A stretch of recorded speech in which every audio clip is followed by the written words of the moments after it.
Kartoffelpüree aus der Tüte, Menüs zum Aufwärmen, Suppen aus der Dose. Mindestens einmal täglich kommen bei Frank Schramel Fertiggerichte auf den Tisch.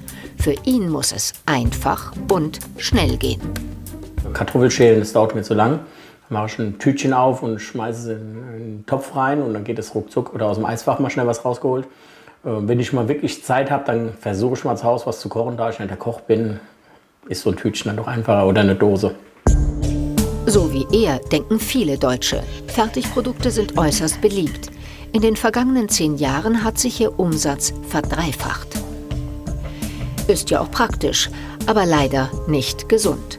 Das zumindest sagen aktuelle Studien. Eine kam sogar zu dem Ergebnis, bei Menschen, die täglich mehrere Portionen Fertiggerichte essen, ist das Risiko, verfrüht zu sterben, um 62% höher als bei denen, die auf frische Lebensmittel setzen. Dr. Gertrud Morlock untersucht seit 15 Jahren, wie Lebensmittel auf den Körper wirken.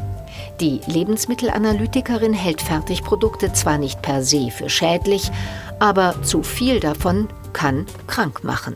Hochprozessierte Lebensmittel haben in der Regel eine höhere Nährstoffdichte, also mehr Kalorien und dafür weniger Ballaststoffe, haben tendenziell vielleicht ein bisschen mehr Zucker, mehr Salz, auch Aromenzusätze und man hat eher Weißmehl anstelle von Vollkornmehl und es kann zu Adipositas führen, zu Diabetes oder zu Herz-Kreislauf-Erkrankungen, Stoffwechselerkrankungen, Darmerkrankungen. Frank Schramel hat sich bisher wenig Gedanken über seine Gesundheit gemacht. Er selbst fühlt sich fit. Aber wie wirken sich Fertigprodukte wirklich auf seinen Körper aus? Dazu machen wir mit ihm einen kleinen Test. Mit dabei die Ökotrophologin Sigrid Hahn. Beispiel Blutzuckerspiegel. Wie reagiert der beim Essen von frischen Pellkartoffeln im Vergleich zu Fertigkartoffelbrei? Kartoffel ist ein natürliches Lebensmittel, was wir schon immer so gegessen haben, was komplexe Kohlenhydrate enthält.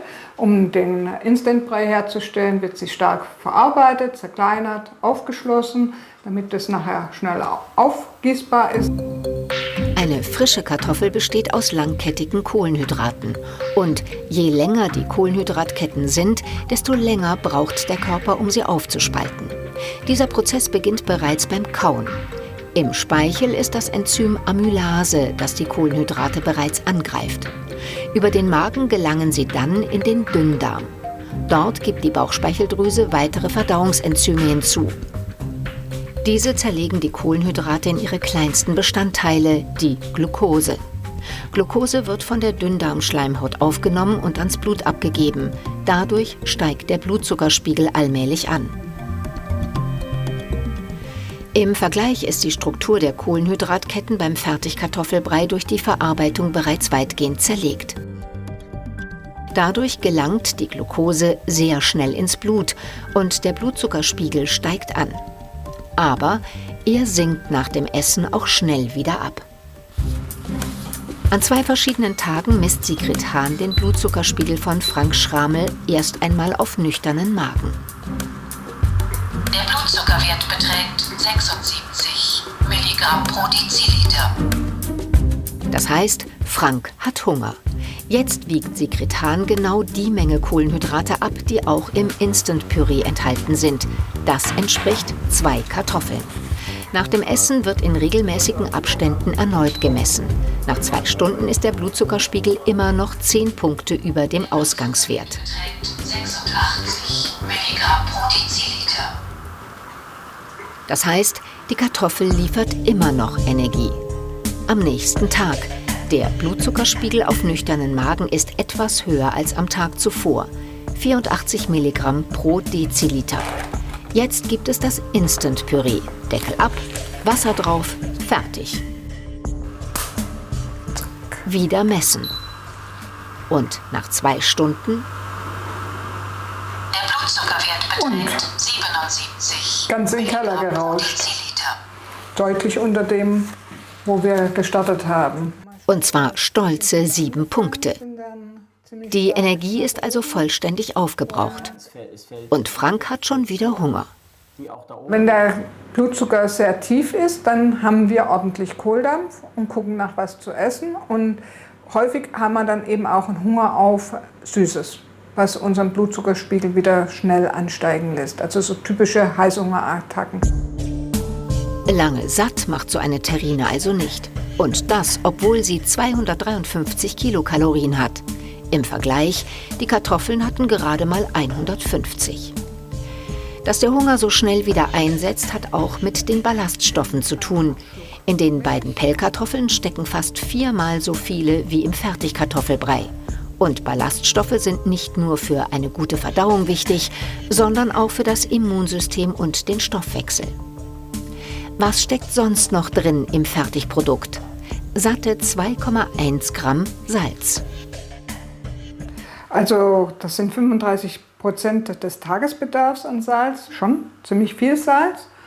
Das ist ein billiges Würzmittel und von daher wird das reingegeben. Wir mögen in der Regel auch ganz, ganz Salz und wenn man sich daran gewöhnt, braucht man immer mehr davon, wie von einer Droge.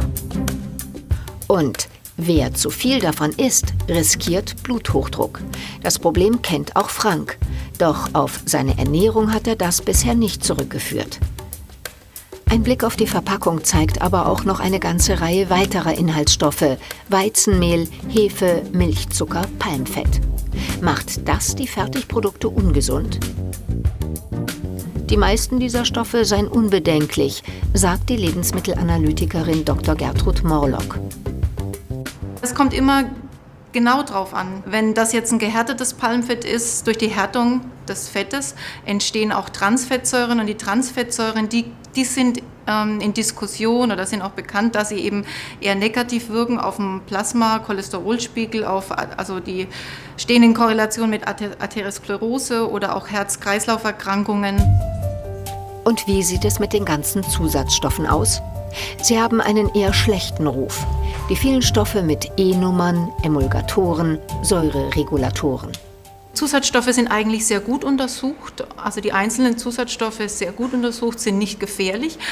Was man aber so nicht richtig wissenschaftlich untersucht, ist so die Kombination von vielen Zusatzstoffen über den Tag hinweg, wenn man da sehr viel solcher Produkte isst oder auch über dann längere Zeiträume hinweg.